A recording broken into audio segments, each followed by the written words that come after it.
मेरा नाम विजय कुमार साहू है। मैं ग्राम कोदाभाट, जिला उत्तर बस्तर कांकेर का निवासी हूँ और मेरी स्कूली शिक्षा और कॉलेज की जो शिक्षा रही है वह सरकारी स्कूल और कॉलेज से हुई है।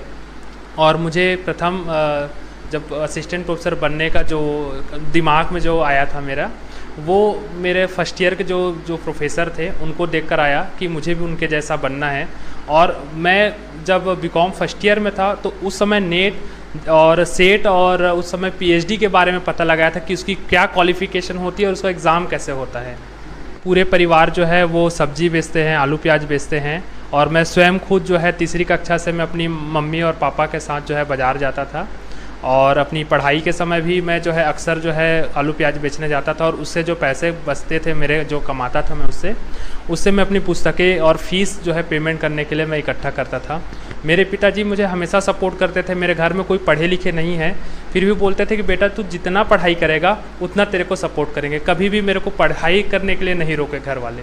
नेट का जो तैयारी है उसकी तैयारी जो है जितना भी हमारा फर्स्ट पेपर है, सेकंड पेपर है, उसमें 2 पेपर होते हैं। एक हमारा जीके नॉर्मल जो होता है, एप्टीट्यूड का होता है, सेकंड जो होता है सब्जेक्ट का होता है। पर्टिकुलर जितने सब्जेक्ट की बुक है मैं उनसे तैयारी करता। बचपन से जो है चुनौतियों को सामना करना मेरा एक रहा है कि मैं हमेशा चुनौतियाँ लेता हूँ और उसका सामना करता हूँ, उसमें सफलता हासिल करता हूँ। मैं 2017 में जब नेट जेआरएफ क्वालिफाई हुआ था तो 2018 में एमपी जो है गवर्नमेंट ने जो है असिस्टेंट प्रोफेसर का एग्ज़ाम निकाला था और उस एग्ज़ाम में मैं असफल हो गया था और मुझे वहीं पता चल गया था कि मैं असफल हो जाऊंगा, मैं वहाँ पास नहीं होऊंगा।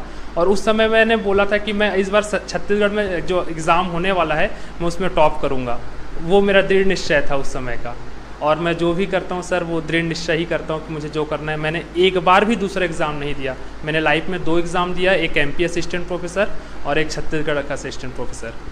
रणनीति ये रही कि सर जो जितने भी सिलेबस हैं उसका 100% मटेरियल जो है वो मेरे पास था और उसको मैं जो है कम से कम 8 से 10 बार मैंने उसकी पढ़ाई की थी और अलग अलग जो सिलेबस जो थे उसकी अलग अलग बुक्स भी थी मेरे पास। साथ ही उसके ऑब्जेक्टिव क्वेश्चन भी मैं सॉल्व करता था और सबसे बड़ी बात यह है कि मैं जो पढ़ता था वो मैं दूसरों को पढ़ाता था। मैं अपने सारे दोस्तों को बताता था। मैं कई बार उनको फ़ोन लगा के बताता था कि ये मुझे नया चीज़ मिला है और मैं उन लोगों के साथ शेयर करता था, क्योंकि जब तक आप शेयर नहीं करोगे तब तक आप कुछ सीखोगे नहीं।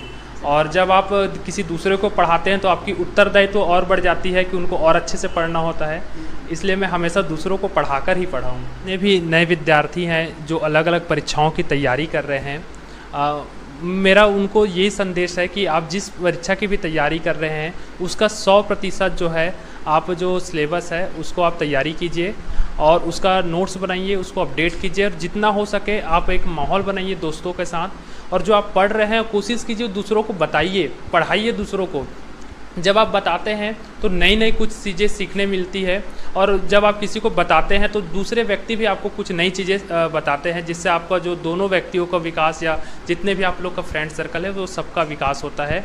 और मेरा यही मानना है कि आप अगर लगन से तैयारी करेंगे, आप अपना अगर 100% क्षमता के साथ तैयारी करेंगे तो निश्चित ही आप लोगों को जो है ये सफलता हासिल होगी। मैं बहुत गरीब परिवार से रहा हूँ और मैं जो है आलू प्याज बेचकर ही जो है अपना जो है पढ़ाई लिखाई करके बढ़ा हूँ। और मेरे जितने भी फ्रेंड सर्कल में जितने भी लोगों का सिलेक्शन हुआ है वो मध्यम और गरीब परिवार के ही है। तो मुझे नहीं लगता कि कोई ऐसे व्यक्ति हैं जो पैसा दे करके जो है पीएससी की पोस्ट ले सकते हैं।